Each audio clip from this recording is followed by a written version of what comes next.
I texted the family group chat flight lands at 5 p.m. Can someone pick me up? My hands were still shaking from the graveside dirt I'd wiped off them in Seoul. I had buried my wife less than 12 hours earlier. My brother replied, "We're busy, try Uber." My mom added, "Why didn't you plan better?" And like a trained reflex, I typed back, "No worries." But that night when the news showed what happened to me after I walked into that freezing, flooded house, they dropped their phones like it was the first time they'd ever seen me bleed. I'm Cassian Holt, and this is the moment everything I thought I knew about family burned down to the foundation. Before I share my story, I want to know you're here with me. Just say, listening in the comments, or tell me where you're watching from. I love seeing how far my story can reach. Sometimes even the smallest connection makes a heavy story feel a little less lonely. Thank you. And now, here's my story. And if this kind of real human story matters to you, please consider subscribing. It helps more than you know, especially to someone who spent a long time believing no one was listening. The cabin lights dimmed as the plane began its descent into Denver, but my eyes were too raw, too swollen from 30 straight hours of travel and grief to adjust. I sat there 32 exhausted beyond reason, still wearing the same black shirt I'd buried my wife in 2 days earlier, feeling my skin crack under the recycled air. My spine locked from sleeping upright and my head pulsing with a slow, stubborn ache I'd carried since Seoul. For hours, one sentence had looped in my mind like a cruel screensaver. I just buried my wife on the other side of the world. My thumb rubbed the indentation on my wedding band until the metal warmed under my touch. For a split second, the image of Seraphine's grave, small, quiet, tucked beneath a line of pines on a hillside outside Seoul, flashed so vividly in my mind that I forgot where I was. The plane, the strangers, the hum of engines, they all vanished behind that single image. Then the captain spoke, breaking the trance, announcing our final approach. I swallowed hard and turned on my phone. Notifications exploded across the screen, emails from work, alerts from my bank, and a winter advisory warning Colorado residents to keep heat running because temperatures were dropping into dangerously low territory. I barely processed any of them. What I opened instead was the family group chat, Holt Crew. 4 members, my brother Nolan, my mother Marianne, my father Grant, and me, the one who always reached out first, the one who filled the silence when the rest of them didn't. My fingers hovered for a moment before typing. Flight lands at 5 p.m. Can someone pick me up? Simple. Reasonable. The kind of thing any family would rally around, especially after everything that had happened. But my family wasn't any family. I stared at the screen while we taxied, pretending not to anticipate the replies, but I did. I always did. I'd spent most of my life trying not to need too much, not to be an inconvenience, not to disrupt the rhythm of a household that had always spun around Nolan. A bubble appeared. Nolan. We're busy, try Uber. 8 words, not even a question mark. Not a, how are you holding up, or are you okay to ride alone after that flight? Just logistics, as if I'd asked him to pick up dry cleaning. A second bubble popped up before I could breathe. Mom. Why didn't you plan better? You know how full our schedules are. Her schedules, her bridge club, her dinner commitments, her social calendar she guarded like it was national security clearance. My father didn't bother typing, he just reacted to Nolan's message with a thumbs-up emoji.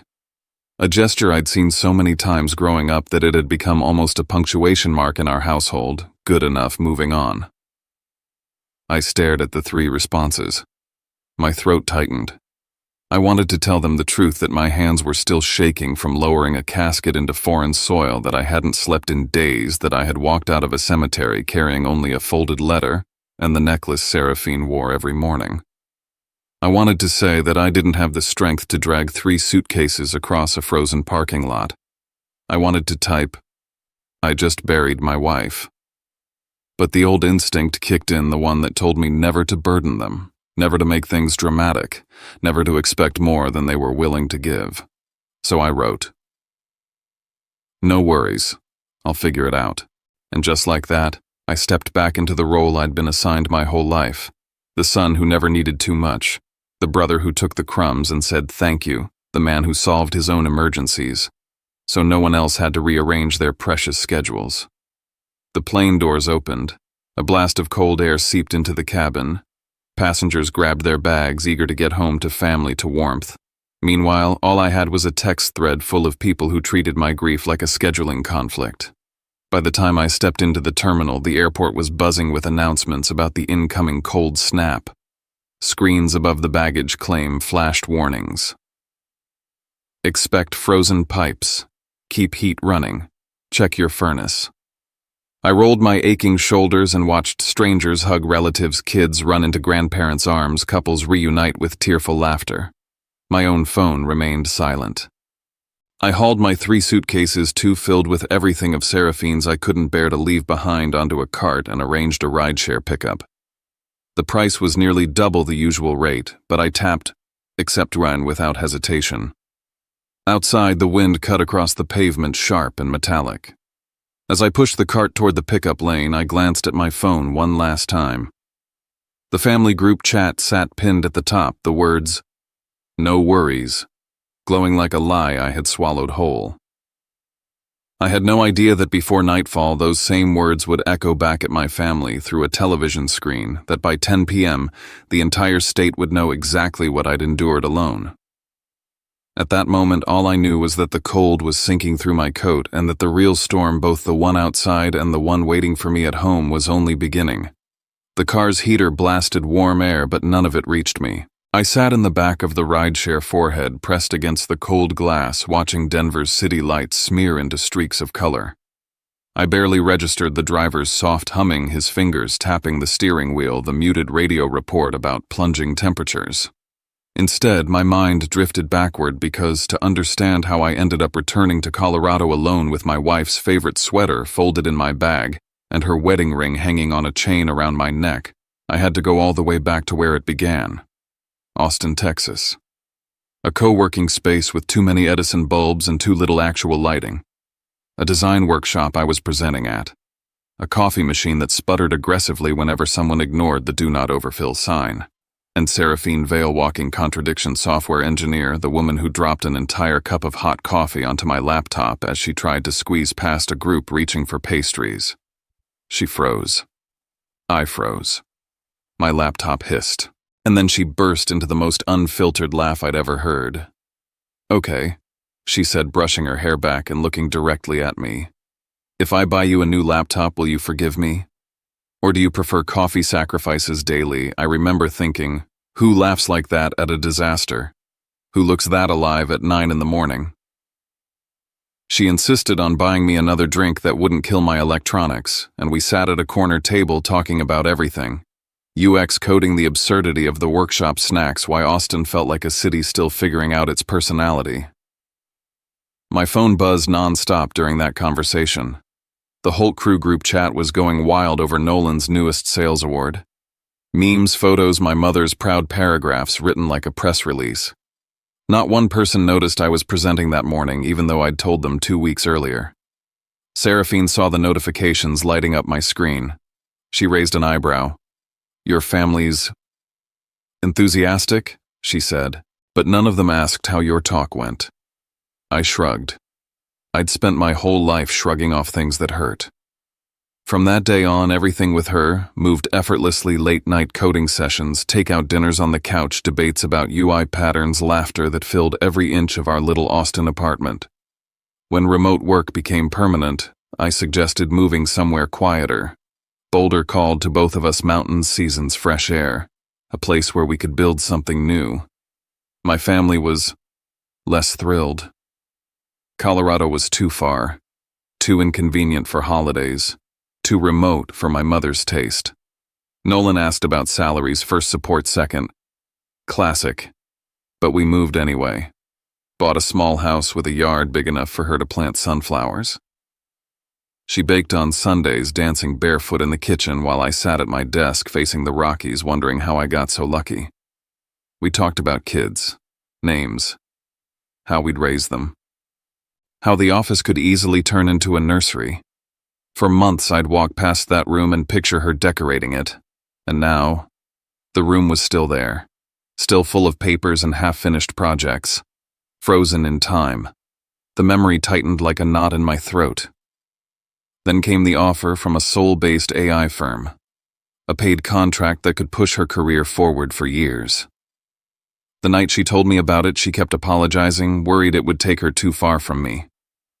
But I told her to go, that we'd handle the distance, that it was 1 year, that love could stretch across oceans.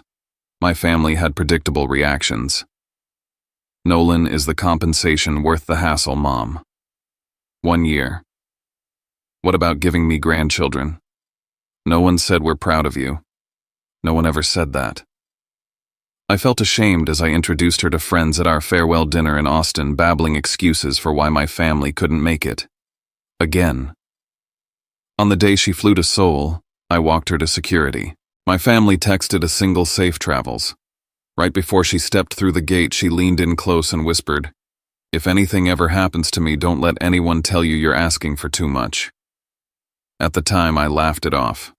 Now in the back of that ride share with Denver blurring by those words hit me harder than the turbulence that tossed our plane an hour earlier.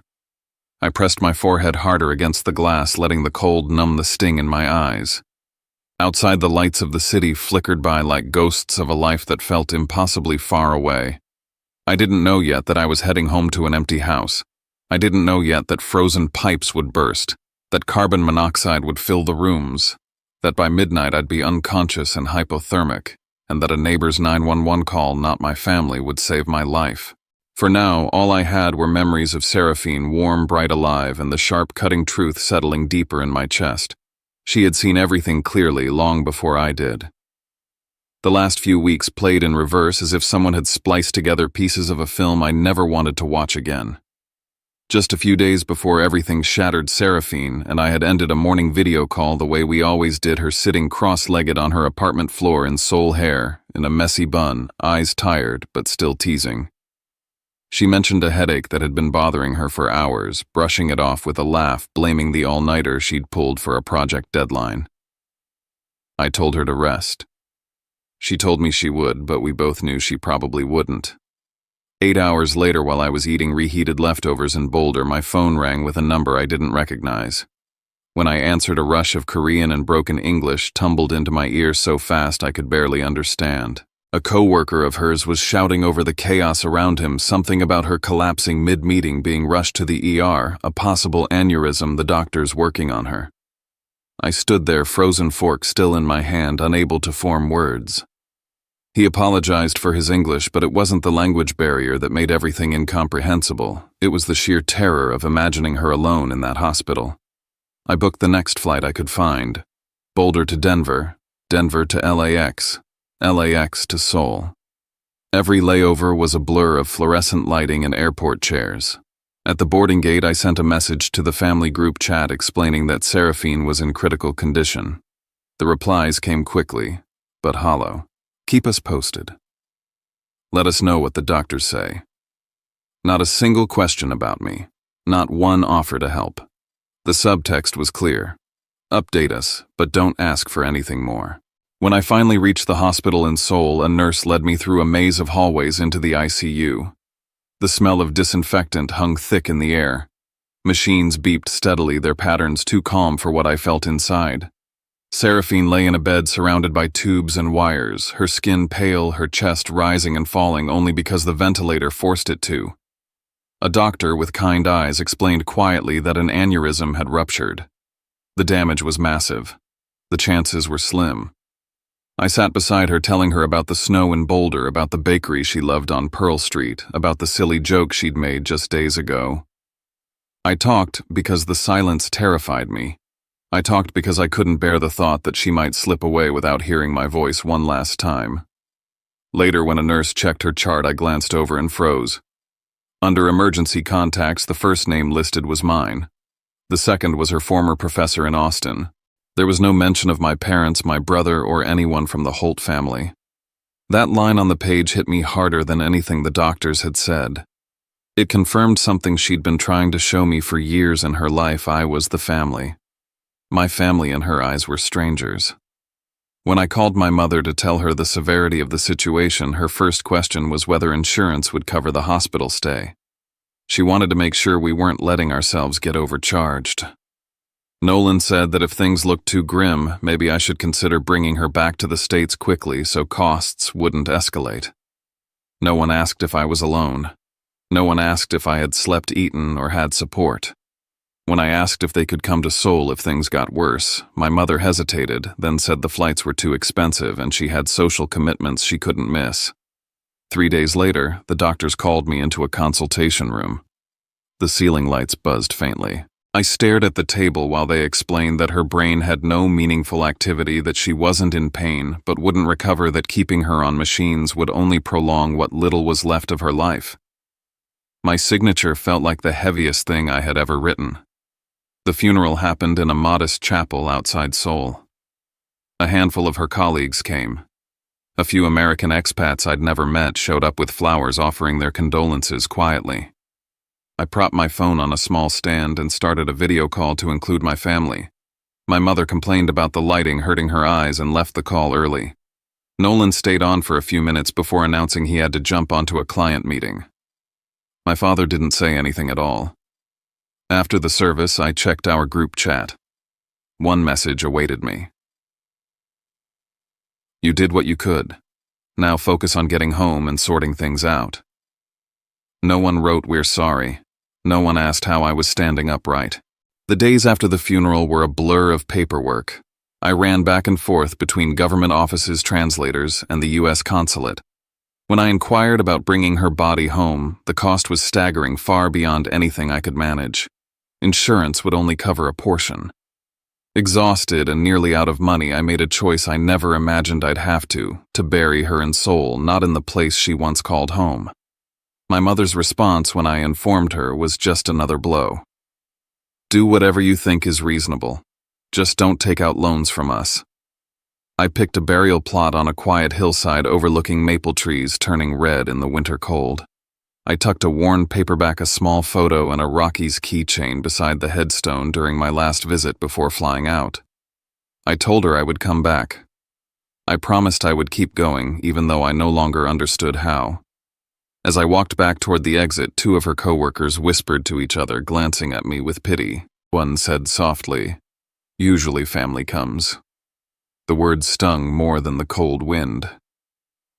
By the time I boarded my flight back to the U.S., I was nearly maxed out on my credit card, drained in every possible way. I remember staring at the flight map on the screen in front of me, a thin blue line stretching across the Pacific, thinking the worst was behind me. I thought I was going home to rest, to recover, to let myself fall apart in familiar walls. But whatever I imagined as safe or home no longer existed. And the real storm, the one waiting for me in Boulder, hadn't even begun. The drive from Denver International Airport to Boulder felt endless. I sat slumped in the back seat of the rideshare, my head heavy against the window, the city lights dissolving into streaks of white and gold. The driver, Paul, tried to make gentle conversation, asking how my trip had been. I muttered something vague, unwilling to let the words "I buried my wife alone on the other side of the world" escape my mouth. Saying it would have broken me. My phone buzzed. More messages from the family group chat. I didn't open them. Letting them sit there felt like a punishment I deserved for still expecting something different, for hoping they might have changed in the span of a few days. The radio murmured warnings about a coming cold front, temperatures dropping below zero, pipes freezing, heating systems needing to stay on through the night. I listened distantly, never imagining those warnings would become the thread connecting everything that happened next. Paul pulled into my driveway just as dusk fell. The air outside was sharp enough to sting my lungs. I dragged my suitcases up the steps, unlocked the door, and stepped into complete darkness. The house felt frozen, still untouched. I flipped the light switch. Nothing happened. My stomach tightened. The temperature inside was bitter. I checked the thermostat off. Completely off. Before leaving for Seoul, I had asked my mother to turn the heat on the day before I returned. She'd agreed without hesitation. Yet the screen blinked blankly, lifeless. I walked into the kitchen hoping to find something, anything that made the place feel less abandoned. The refrigerator held only condiments long expired and a few containers of food mottled with mold. Nolan had promised he'd restock the fridge for me. Another promise evaporated. A wave of tiredness hit me so hard I dropped onto the sofa instead of going upstairs to our bedroom. I couldn't bring myself to open the suitcases. I knew her clothes were inside folded by someone else's hands. I texted the family a quick, "Just got home." No one replied. I forced myself to assume they were busy. The cold crept deeper as I fell asleep in my coat curled awkwardly on the couch. It wasn't restful sleep, just unconsciousness pulling me under for a few hours. Morning arrived violently. I woke to the sound of water dripping, then rushing like a downpour inside my house. For a second, half dreaming, I thought it was raining in Seoul. Then I sat up. Water poured from the ceiling in streams through the light fixtures, down the walls, across the cabinets. I waded through a shallow pool forming on the kitchen floor. The pipes in the ceiling had burst overnight, frozen solid with no heat running to protect them. The warnings I'd ignored on the radio came back like a cruel taunt. I scrambled to find an emergency plumber. Every line I called said the same thing: too many burst pipes, earliest appointment in 3 to 4 days. The house kept flooding while my breath fogged in front of me. In desperation, I called Nolan. I told him the house was unlivable, the temperature freezing, and asked if I could stay with him for a few nights. He said their guest room was full of storage boxes and that he and his wife were hosting a dinner with clients that evening. He suggested I get a motel or file an insurance claim. When I called my mother, she said she was preparing for her bridge club to meet the next day and didn't want to disrupt the arrangement. She added that my father's back was bothering him and he couldn't handle extra stress. She urged me not to overreact and to find a solution on my own. My father came on the line for a moment, told me to stay warm, and handed the phone back to her. Standing in the freezing water pooling at my feet, I realized that if I were drowning, they'd still ask me to schedule it around their plans. The lights began flickering. Water had seeped into the fixtures, and a plumber on the phone warned me to shut off some of the circuits to avoid a fire. Groggy and lightheaded, I went down to the basement to find the electrical panel.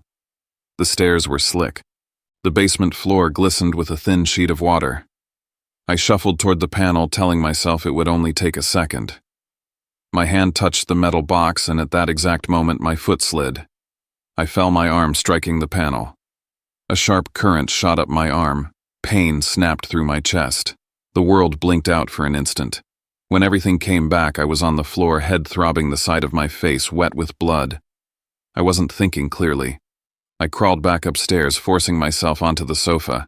The air in the house had grown colder. My fingers numbed. I could barely hold my phone. The carbon monoxide detector began screaming from somewhere behind me, but the sound seemed distant, swallowed by the fog creeping through my mind. I tried reaching for my phone again. My muscles refused to cooperate. My vision tunneled. A single fractured thought drifted through me. Maybe this wouldn't be the worst way to go. Maybe I'd see her again. What happened next, I learned only after waking up in the hospital. Diane Foster, my neighbor across the street, noticed water pouring from beneath my front door. She heard the CO alarm blaring inside. When I didn't answer her knocking, she called 911. Firefighters broke down the door and found me unconscious, hypothermic, with dangerously high CO exposure. One of them picked up my phone from the floor. The screen lit up with the last messages in the Holt crew chat. Flight lands at 5 p.m. Can someone pick me up? We're busy. Try Uber. Why didn't you plan better? No worries. Those 4 lines glowing from a cracked screen in a freezing house became the unintentional prelude to everything that followed on the local news later that night. I came to in a blindingly white room, the steady beep of a monitor syncing with the pounding inside my skull. My right arm was wrapped, my clothes were gone, and despite the blankets, I felt cold deep in my bones. Nurse Sarah explained what happened in the calmest voice imaginable: hypothermia, carbon monoxide, poisoning, a concussion, and electrical trauma. Another hour or 2, she said, and you might not have woken up. The thought hit harder than the shock itself. While I lay unconscious in a freezing house, my family had been living a completely normal evening: bridge club, dinner plans, client meetings. None of them knew. None had checked. Sarah began the intake questions. Who do you live with? Anyone nearby to help? When I told her my wife had died less than 2 weeks ago in Seoul, she put her pen down and really looked at me. You went through all of that alone? She asked. I nodded. She wrote something in my chart-limited family support, and for once the words felt accurate. What I didn't know was that my case had already caught someone's attention. A paramedic talking to a reporter covering storm injuries mentioned the man who just buried his wife overseas and almost froze to death alone. When he added the detail about my phone still open to the messages, "We're busy, try Uber." The reporter Michael Chen stopped and asked more questions. By evening, a full segment had formed. A Colorado man returns from his wife's overseas funeral, is denied a ride by family, and nearly dies after pipes burst during a historic freeze. They interviewed Diane, the neighbor who called 911 after seeing water pouring under my door. A firefighter described the CO levels inside my house. A graphic reenacted my text messages. No names, but the story didn't need them. That night, Jessica, the night nurse, hesitated before turning on the TV. You might want to see this, she said. I watched in silence as my life, my grief, my near death, my family's messages played out in front of thousands of people. Hearing a reporter read, "Why didn't you plan better?" felt like someone peeling open the part of me I'd been trying so hard to hold together. Within hours, screenshots spread online. Comments poured in. A hashtag built around my last message. No worries circulated with stories from strangers who had been dismissed by their own families. My parents and Nolan saw it too. Friends and colleagues started texting them, asking whether the man on TV was me. And that's why close to midnight my hospital door swung open. Nolan came in first, then my mother with a convenience store bouquet, then my father. They looked panicked, not with fear of losing me, but fear of what people thought. "Oh, Cassian," my mother said, smoothing her coat. "That report made everything sound terrible. People are misunderstanding. Not what happened to me, but how they looked." For the first time, I saw them clearly. The next morning, Dr. Patel explained my discharge needs no being alone for 48 hours, constant monitoring, heat meals, rest. Before he finished, my mother jumped in. "He'll come home with us. Family sticks together." Nolan nodded. "We've rearranged our schedules. The same people who rejected me 48 hours earlier now volunteered full-time support because a doctor was present and the public was watching." Dr. Patel turned to me. "What do you want, Cassian?" The question stunned me. No one in my family had asked that in years. After the doctor left, Jessica checked my vitals and lowered her voice. "You don't have to go with them if it doesn't feel right. We have options." The social worker later outlined them: a hotel offering me 2 free weeks, a restoration company repairing my home neighbor's rotating check-ins. My mother bristled. "He doesn't need strangers. This is a family matter," Nolan added. "If he accepts all that, people will think we abandoned him." The social worker asked quietly, "Did you—" Their silence was answer enough. I looked at them, my mother twisting her ring. Nolan scrolling nervously through notifications, my father staring at the floor. Then I heard Seraphine's voice in my memory. "Don't let anyone tell you you're asking for too much." I took a breath. "I'm choosing the hotel," I said. "I'm not ready to go with you." My mother stiffened. "You're embarrassing us." I answered. "I nearly died alone in my house. That embarrassment isn't mine." The room went silent. For the first time, I didn't back down. I didn't apologize. I chose what kept me alive, not what kept them comfortable.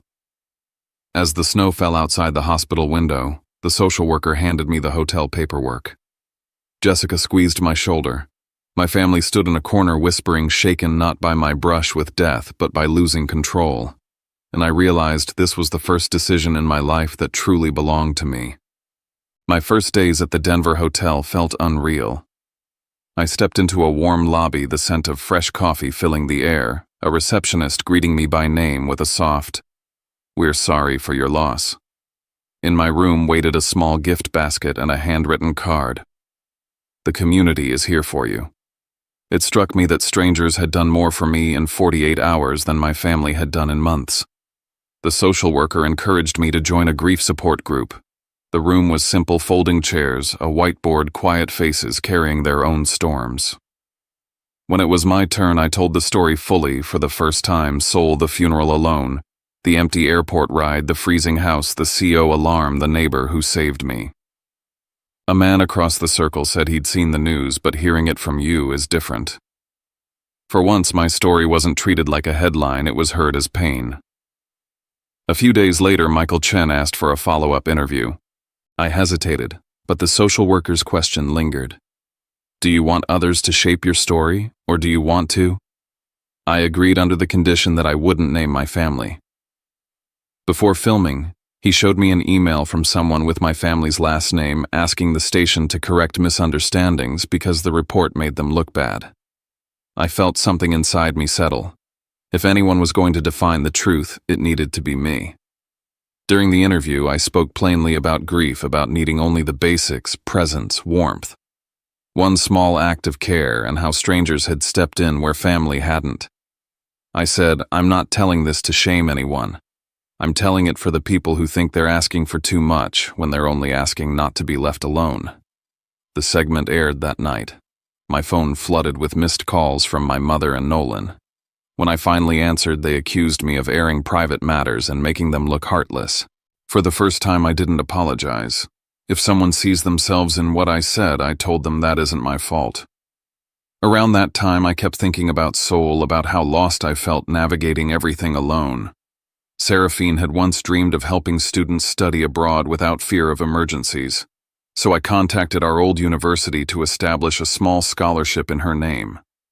The school told me a local foundation would match my contribution if I agreed to speak at the announcement. I flew to Texas for the ceremony. It was simple: students, faculty, a few reporters. I talked about Seraphine's courage, about the strangers who became my safety net, about how family is sometimes found, not inherited. When I finished, I noticed someone standing in the back near the door: my father. He didn't approach me. He didn't say a word. But he had been there the whole time. Days later, the university emailed to thank me and mentioned an anonymous donor who'd added a significant amount to the scholarship from someone trying to do a little better. I didn't need to ask who it was. I simply wrote back, leave it anonymous. The scholarship matters more than the name attached to it. Back in Boulder, my house felt different, warmer, safer. The restoration team had repaired everything: new flooring, insulated pipes, a smart thermostat set to keep the house from ever freezing again. Diane brought soup and said she'd only relax once she saw steam coming from your chimney again. A few days later, I opened my mailbox to find an envelope addressed in my father's handwriting. He wrote that he had listened to my entire speech at the scholarship event, that seeing himself reflected in my words was painful but true. He admitted he'd been absent not just during the blizzard but during countless moments across my life, and for the first time he didn't offer excuses. He simply said he wanted a chance to start somewhere honest. I wrote back, setting boundaries with a clarity I'd never had before.